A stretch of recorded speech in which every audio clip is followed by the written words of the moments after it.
Nagkaroon siya ng malubhang kaso ng OCD. Hindi lamang siya pumili ng silantro mula sa kanyang pagkain, hindi niya kayang tiisin ang anumang mantsa o gulo.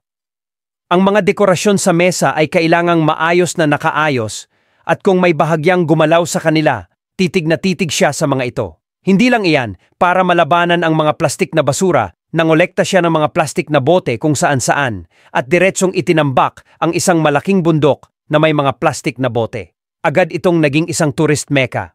Ang nakakapagtaka pa ay mayroon siyang puting libro na nakuha niya sa kung saan. Bagamat hindi ito nakikita, matibay ang paniniwala niya na siya ang pinili ng libro.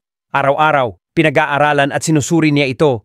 Iniisip na kung maiintindihan niya ito, magiging espesyal siya. Inakala ng kanyang mga kasamahan na kakaiba siya at madalas siyang pinagtatawanan, ngunit hindi niya sila pinansin.